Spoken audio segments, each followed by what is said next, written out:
Agora esse dinheiro, né? Esses caras são filhos da mãe. Oi pessoal, boa tarde. Hoje vou falar um pouco da cristalização, neste caso em estruturas perovskitas, ABX3, via lei Sargento II. Ontem já o professor Marcelo tinha falado um pouco das estruturas perovskitas em nanoescala. Hoje vamos falar em microescala, de tamanho micrométrico. O sumário eu dividi em introdução à perovskita, fundamentos de cristalização, técnica de deposição. Vamos a falar de duas técnicas de deposição, embora essas técnicas de deposição somente é para ter uma camada ou um filme fino. Essa técnica de deposição por evaporação de elétrons, ele também serve como um processo de cristalização. Isso eu vou falar mais para frente. E vou falar um pouquinho das técnicas de caracterização, como que técnicas se pode usar para corroborar se uma estrutura está cristalizada. Vou apresentar alguns resultados, tanto de óxidos de perovskitas como perovskitas aletadas, ou perovskitas al aire, né? E por último, as conclusões.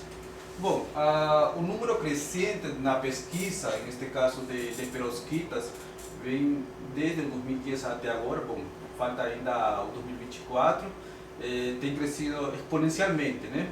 E esse crescimento na pesquisa ele vem acompanhado por diferentes tipos de aplicações das estruturas perovskitas, tanto em nanoescala como em microescala. Diferentes dispositivos tales como LED, laser, memória, detector de raios-x, transistores, baterias, gas sensor, entre outros, né? Aqui somente menciono alguns, né? Mas tem algumas outras problemas que estão associados a estas estruturas, que é a cristalização. Então aqui nós podemos observar uma estrutura cristalizada, uma estrutura cerâmica, e nós podemos observar pequenos buracos, digamos assim, né? Pequenos buracos, e eles acabam atrapalhando na funcionalidade e na resposta do material. Bom, aqui é mais visível, né? Então, a cristalização ele é muito importante para otimizar, em este caso, determinados dispositivos, ou todos os dispositivos, melhor dito, né? Neste ponto, a cristalização por laser fonte segundo é uma opção para poder evitar essas deficiências. Bom, a perovskita, em termos gerais, a fórmula da perovskita é tipo ABX3, onde A, neste caso, é um metal alcalino, terroso, ou que tem um cátion de maior tamanho. Ele pode ser cássio, estrôncio, bário, lantânio, etc., né? E B é um metal de transição. Esse sítio X ele pode ser tanto um calcogênio ou um halogênio. Aí vai se diferenciar, neste caso, dos materiais que são óxidos de perovskitas e as perovskitas aletadas, né?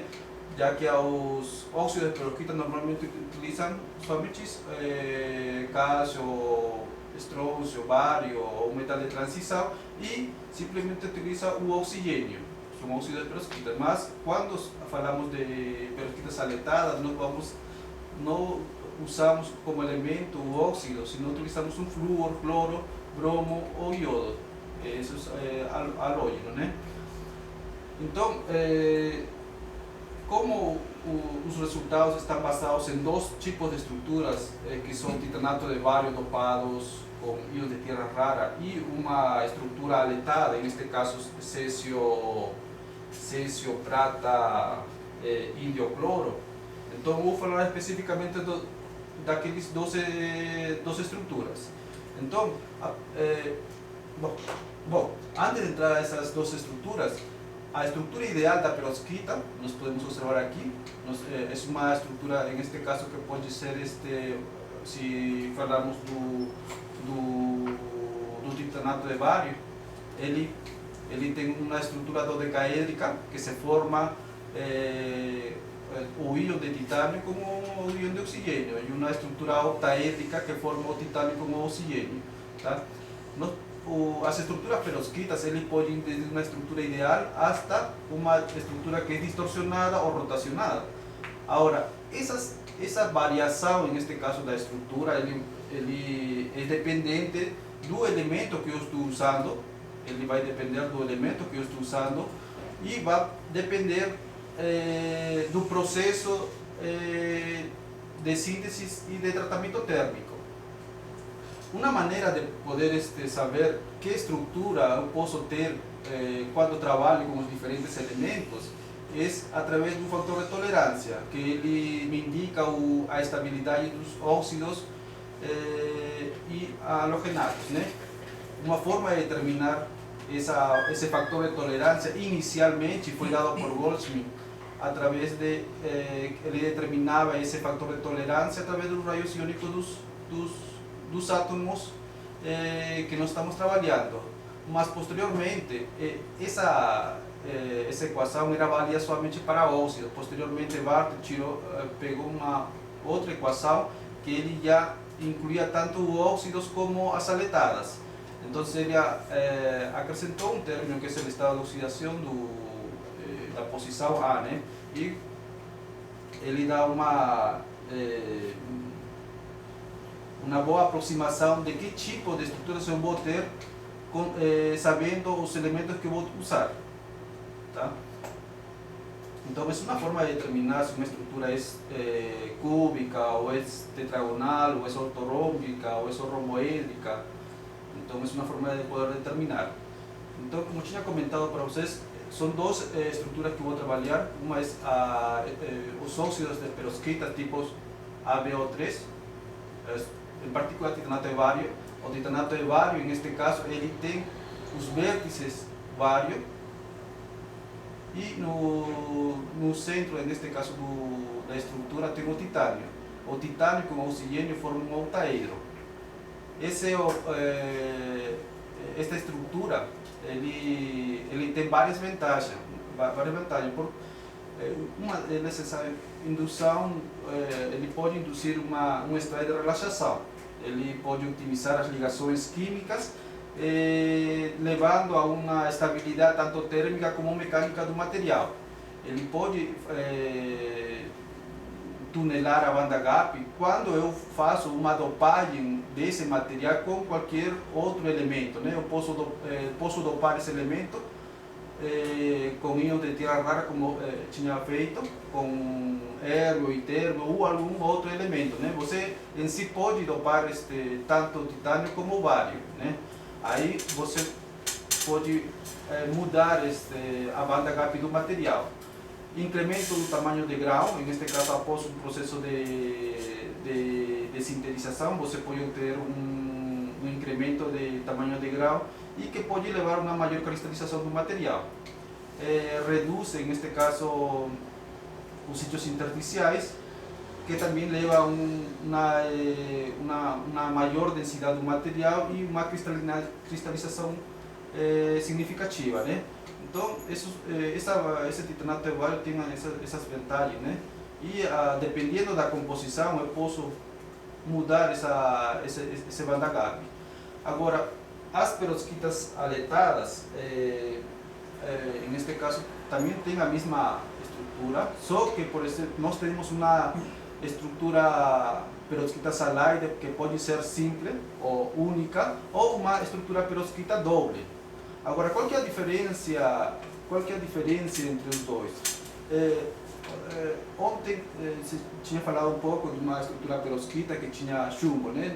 O chumbo é um elemento tóxico, né? Que a maioria das pesquisas estão tratando de evitar o uso de chumbo. Então, mas no entanto, essas estruturas aletadas, elas têm boas propriedades ópticas e elétricas. Então, como substituir esse elemento por outros elementos que tenham a mesma vantagem que o anterior? Então, para substituir essas perovskitas únicas por umas perovskitas dobles, nós temos que substituir esse chumbo ese chumbo, en este caso, por otros elementos que no alteren, o mecanismo de compensação de carga.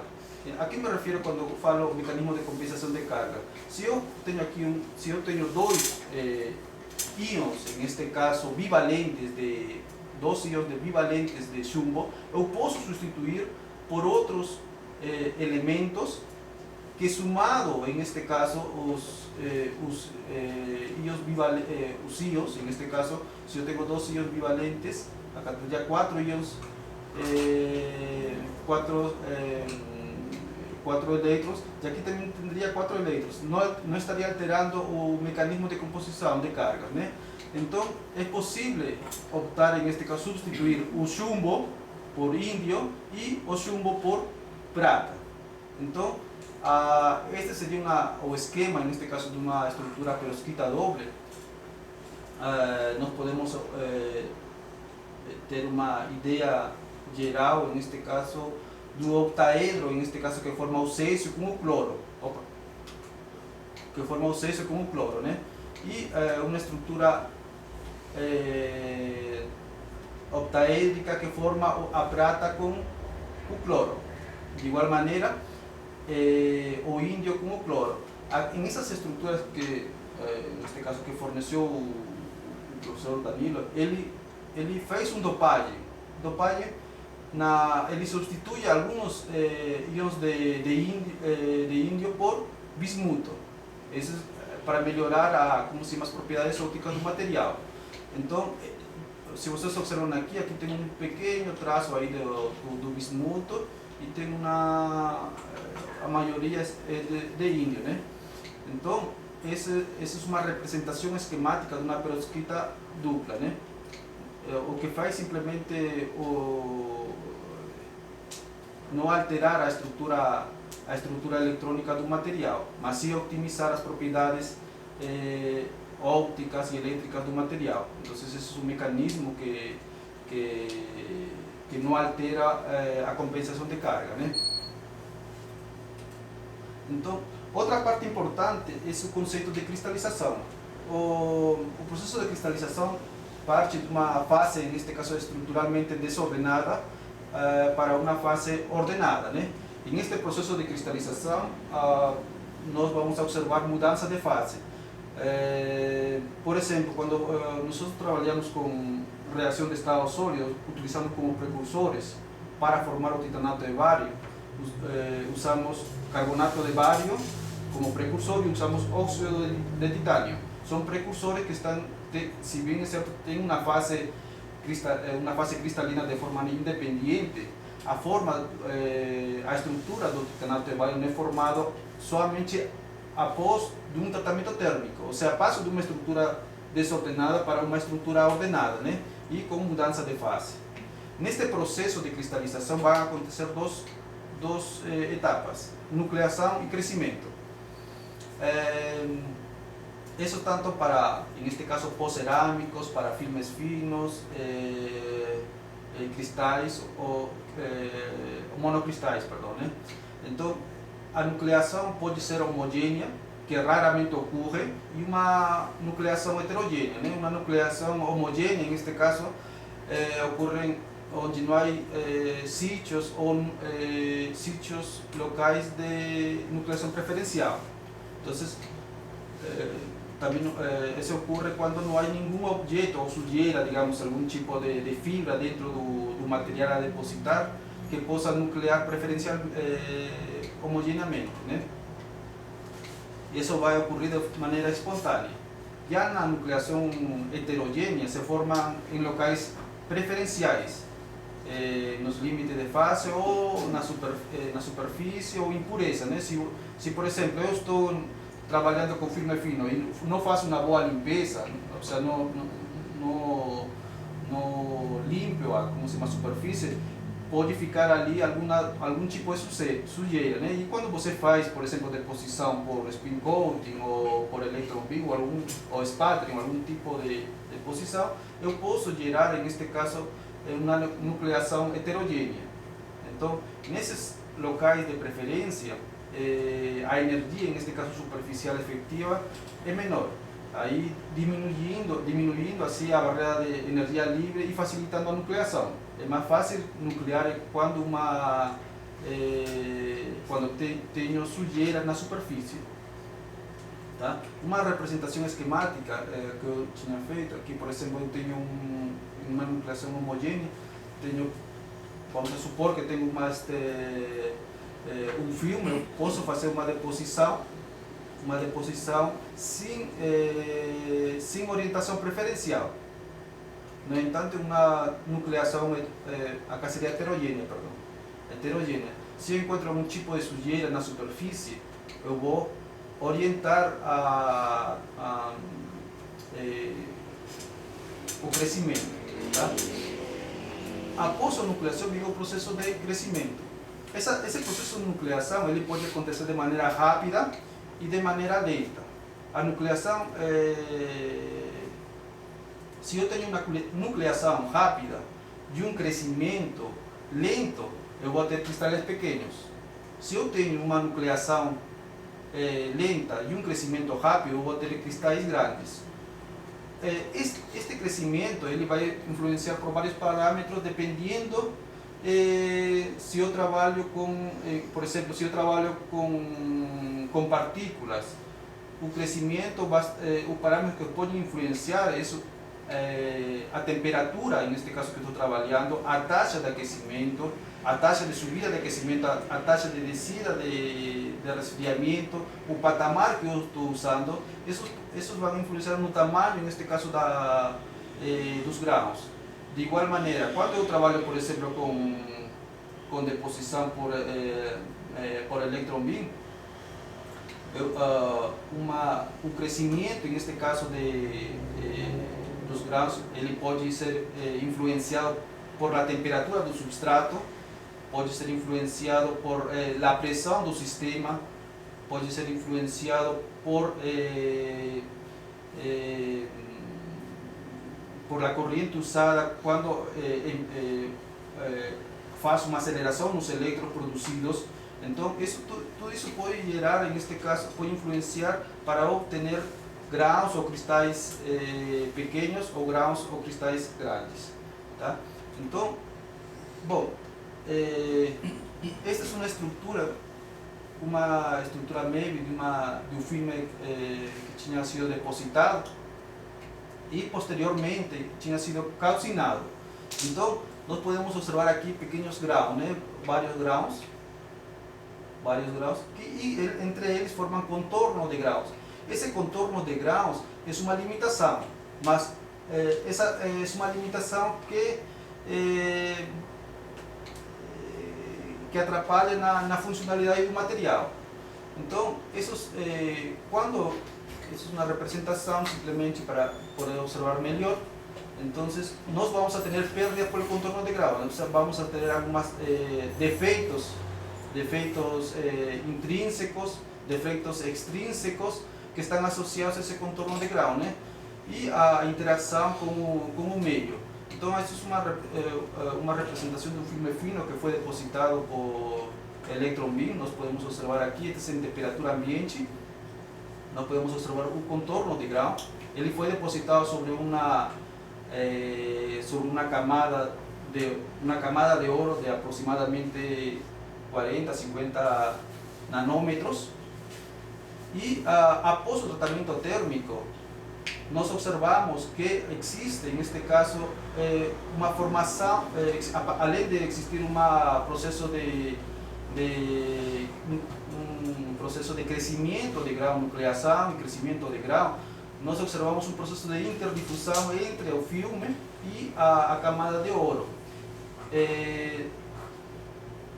Essa é uma magnificação, digamos, essa é uma magnificação da superfície. Neste caso, nós temos aqui a estrutura perovskita, neste caso esta é a estrutura perovskita, e essa é a difusão que houve entre a camada do titanato de bário e o substrato, né? E nessa camada, neste contorno de grão, é onde reage, ou neste caso o oxigênio ou grupos hidroxilas com a fase que se ha formado, né? Nós podemos observar algumas fases e isso é mais visível quando nós fazemos AFM, nós podemos observar a presença de umidade nesses contornos de grão.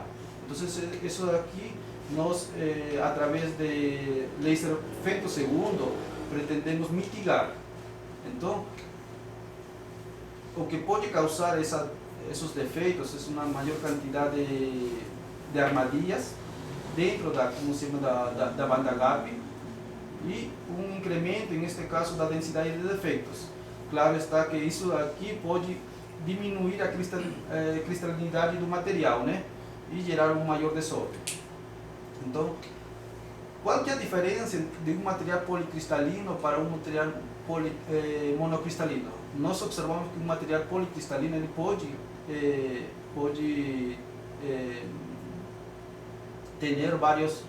formar-se vários grãos e quando você faz um DRX desses materiais, normalmente você tem picos de difração em diferentes posições, né? Dependendo do ângulo, você pode pegar diferentes orientações da microestrutura.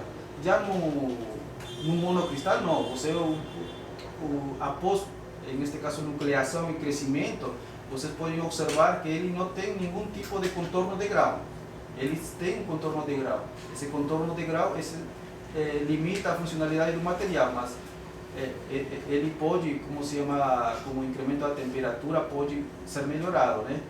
Então, nós podemos, fiz um esquema aqui, que esses materiais policristalinos, uma das deficiências é a formação de contorno de graus e defeito, né? Já no material monocristalino, ele não é observado. Então, em ambos casos, nós podemos obter um alto grau, uma ordem estrutural, neste caso em maior quantidade em materiais monocristalinos e propriedades ópticas únicas, em este caso quando comparados com materiais policristalinos, eles não vão apresentar contornos de grão e os defeitos e as armadilhas dentro do banda gap eles vão ser minimizados, né? Quando trabalhamos com materiais monocristalinos. Então nós vamos utilizar para fazer a estrutura do titanato de bário como da perovskita Leiden, vamos utilizar dois métodos. Primeiro, para fazer o titanato de bário, nós fazemos por um método de spin coating. Nós preparamos uma solução que vamos aplicar baixo uma rotação de 3.000 revoluções por minuto em 30 segundos, e após o processo de secagem nós simplesmente vamos a deixar em 100 graus para ir embora o material orgânico, tá? Esse processo nós vamos utilizar para o titanato de bário. Para a Leiden, nós utilizamos a deposição por feixe de elétron. Basicamente, esse é o sistema de evaporação do professor Máximo. Nós temos ele está constituído por duas partes importantes, que é o sistema de vácuo e a câmara de vaporização. Neste caso, o sistema vácuo ele tem uma bomba mecânica e uma bomba difusora, e essa permite trabalhar em pressões da ordem de 10 a menos 6 torres, né? E tem um sistema de resfriamento para o canhão de elétrons. E na câmara de vaporização, neste caso vamos a contar com um canhão de elétrons, a qual gera e emite um feixe de elétrons, uma geração de elétrons, uma geração de elétrons que vamos a aplicar uma corrente de 50 amperes com 12 volts de tensão. Para acelerar esses elétrons, vamos a aplicar uma tensão de 4 a 10 kV e vamos a ter um módulo de controle. Esse vai ajustar a tensão e a corrente do feixe a fim de otimizar os seus parâmetros, né? Então, para fazer para fazer a deposição, eu tenho que fazer uma pré-preparação do tarde. Então, aqui, se vocês observam nessa parte superior, nós vamos ter um cadinho de tântalo sobre a qual nós vamos a depositar vamos a deixar o tarde e vamos a utilizar o modo de controle, neste caso alterando, neste caso essa aceleração de elétrons e alterando o tempo de deposição, que é um fator determinante. Tá? Então, para a caracterização desses materiais, não utilizamos todos, aqui somente vou mencionar alguns, DRX, espectroscopia vibracional, neste caso Raman, DRX, neste caso que nos determina se a estrutura é cristalina ou não, podemos determinar o tamanho de cristalito, se é um material cristalino ou não é cristalino, podemos determinar o tamanho de partícula através dos resultados e podemos corroborar se essa estequiometria é desenhada através de um refinamento do espectro do DRX. Tá? Espectroscopia vibracional, nós podemos utilizar Raman, que também é um análise de materiais inorgânicos, um FTIR, para determinar as propriedades superficiais e a estequiometria do material. Podemos utilizar microscopia eletrônica, neste caso para determinar as propriedades superficiais do material, o tamanho de partícula, a forma da partícula e a estequiometria desejada.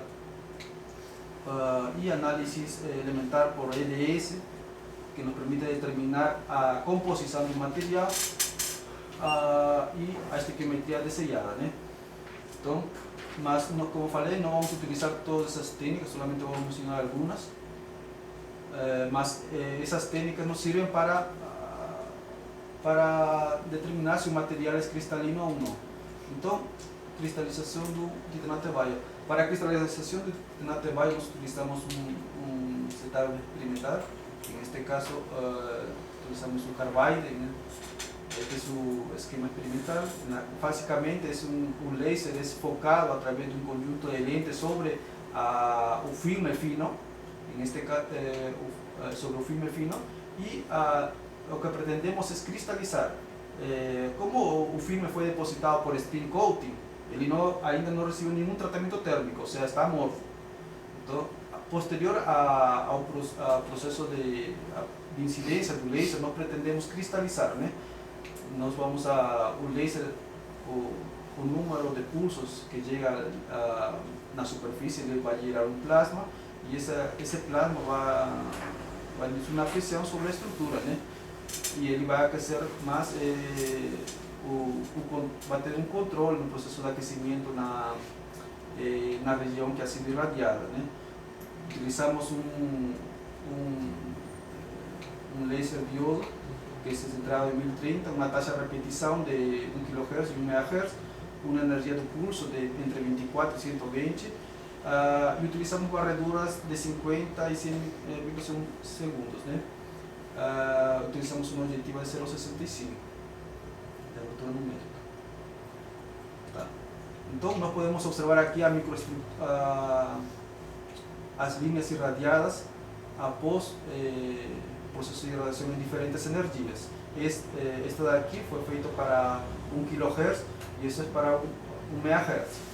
Então, a partir destas micrografias e utilizando um método de Liu, nós podemos determinar a energia linear, neste caso, e a fluência, esse que está relacionado, né? A fluência para a fluência que ha sido para este material, né? Tanto para utilizando 1 kHz como 1 MHz. Nós fizemos umas medidas de AFM, neste caso fizemos uma medida de AFM no filme como depositado e nós determinamos um tamanho, neste caso médio de cristalito de 19,6 nanômetros. Após o processo de irradiação, neste caso nós fizemos somente para dois, fizemos para 60 e para 120, e para 24 e 110. Entonces, após o processo de irradiação, nós podemos observar aqui pequenos, não dá para ver claro está, os graus. Nós podemos observar que com o incremento de energia, nós podemos incrementar o grau que é para 60 nanojoules, de 35 nanômetros, e para 120 nanojoules de 51 nanômetros. Para 1 MHz já foi um pouco diferente. Para 24 nanojoules deu 46,8 nanômetros e para 110 deu 60,9 nanômetros. Mas nós podemos observar aqui que eles pareciese que ainda estão nucleando, né? Não há um processo de crescimento completo. Nós fizemos para ver a rugosidade da superfície do material. Neste caso fizemos primeiro para o filme como depositado, ele deu 1,22, e quando fizemos a rugosidade na estrutura irradiada, nós podemos observar como ele se incrementa, né? Ele se incrementa, e esse incremento aqui se deve a que nós estamos incrementando o tamanho, neste caso, dos grãos. Bom, esse crescimento de grão que nós observamos nas micrografias, por AFM, na microscopia, perdão, por AFM, é devido a que quando nós incidimos um laser, quando trabalhamos bom, esse está em 100 kHz, nós trabalhamos ainda mais embaixo, né, em 1 kHz ou 1 MHz. Essas temperaturas podem variar com o número de pulso. Então, durante o processo de radiação, o que nós estamos observando é simplesmente uma difusão de massa, uma difusão, neste caso, por o contorno de grau, uma difusão volumétrica e uma difusão superficial. Esse contorno de grau é o que nós observamos aqui, nessas regiões daqui, né? Aqui já se formaram os graus, mas aqui há um processo ainda de formação de graus, os chamados pescoços. Então, para verificar, neste caso, se a fase tinha sido formada, porque até o momento não sabemos se se ha formado a fase, somente estamos fazendo uma análise microestrutural. Então, para saber, para corroborar se se ha formado a fase, nós fizemos uma espectroscopia Raman na superfície que ha sido irradiada. Esse é para 1 MHz e para 1 kHz e 1 MHz. Nós fizemos tanto para de 60 nanojoules como 120 nanojoules, e 24 e 110. Nós podemos observar que para 1 kHz nós observamos alguns picos, alguns modos vibracionais. Esses modos vibracionais, neste caso el 321, esse aqui, ele corresponde ao modo vibracional nesta direção do oxigênio. Observamos modos vibracionais em 514 e em 543, nesse pico daqui, não? Esses picos adicionais que podem ser observados aqui, ele pode ser devido a alguma fase secundária que se formou durante o processo de irradiação. Já com 1 MHz, nós não observamos nenhum tipo de pico associado à cristalização. Então, nós presumimos que nós formamos aqui uma fase cristalina, que a irradiação, usando uma taxa de repetição de 1 kHz, formou a fase cristalina, enquanto para 1 MHz provavelmente não foi formado nenhum tipo de fase, né, de cristalina. Então, fizemos uma microscopia confocal para ver se essas linhas onde nós tínhamos irradiado, eles floresciam, né? Então, se o material ha sido cristalizado, eles deveriam florescer, e nós podemos observar aqui, esse é para 1 kHz e esse é para 1 MHz. Quando nós irradiamos com 405, nós temos emissões em 560, mas aqui para 1 MHz não ha sido observado nenhum tipo de emissão. Bom, esse trabalho foi publicado publicado nesta revista.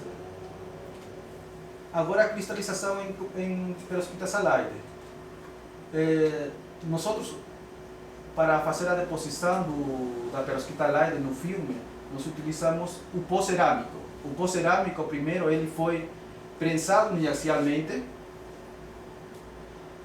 Posteriormente foi isso um prensagem isostático.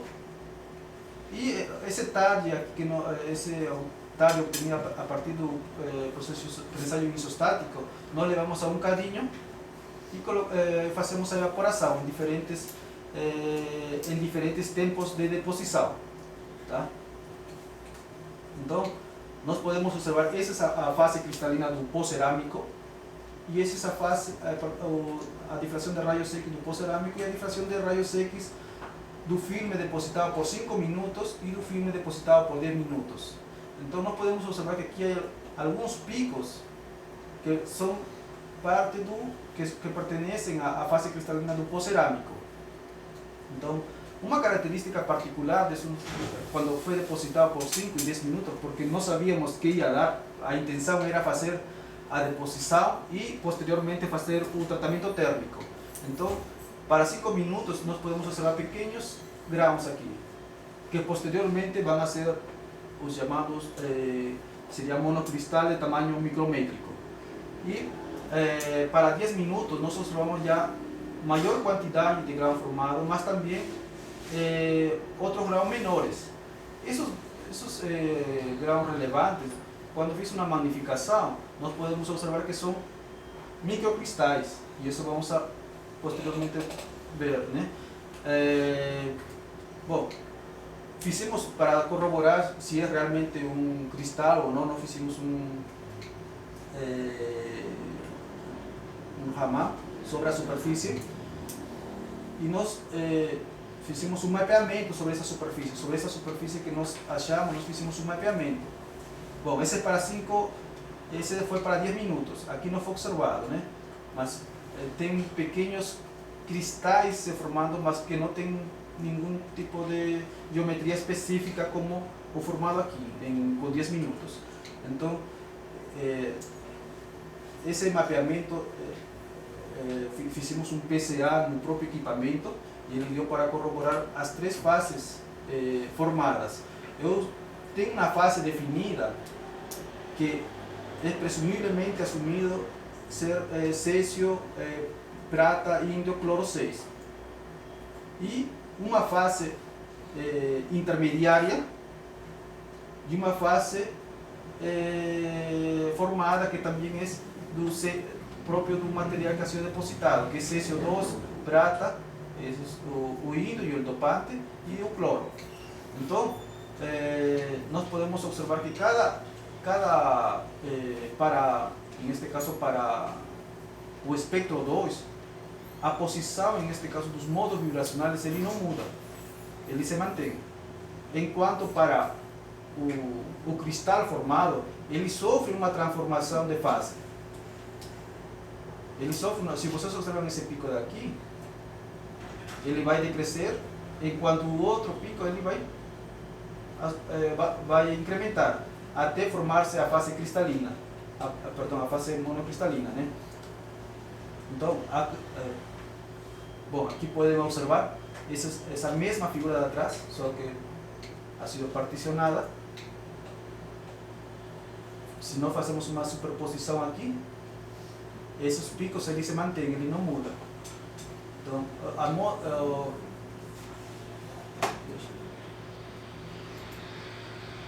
não sei se vocês conseguem observar, esse modo vibracional ele está vibrando em forma vertical e em forma horizontal. Vertical saindo e horizontal entrando no vale, né? no Índia. Bom, esse é um e esse é o outro. Somente fiz como uma representação de como que ele está vibrando quando ele é formado como se chama a estrutura monocristalina, né? Então, se vocês observam aqui, ele tem uma variação, neste caso, de intensidade. Eu coloquei somente para cinco espectros, mas ele está tendo uma variação. Então, ele está decrescendo a intensidade desse pico, incrementando a fase desse material.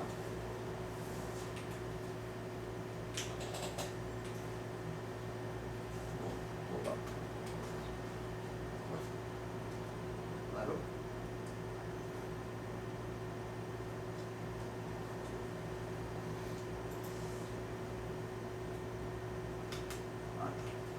Tá.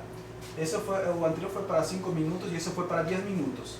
Para 10 minutos, nós observamos já uma cristalização muito mais nítida quando comparado a 5 minutos. Se vocês observam aqui, esses picos são meio ruidosos.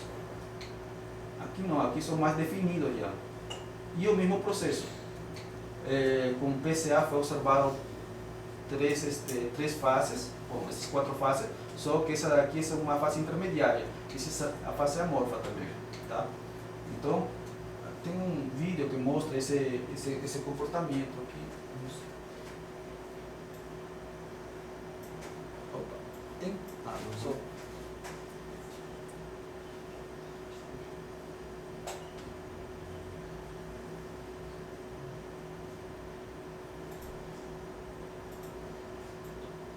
Somente para que coisa.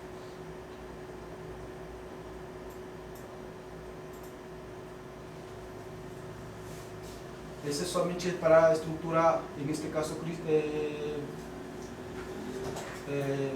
digamos assim, monocristalina, né?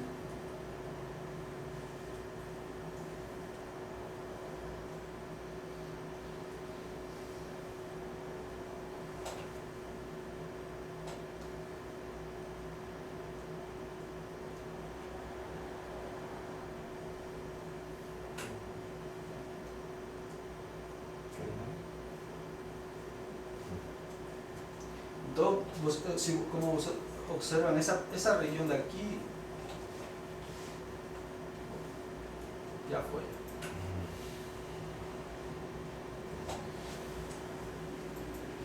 Essa região daqui, se você fez um ramo em toda essa área, ele não vai mudar a intensidade.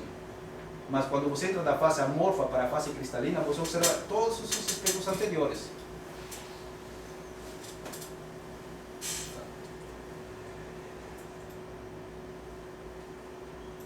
Bom, essa sequência é a mesma.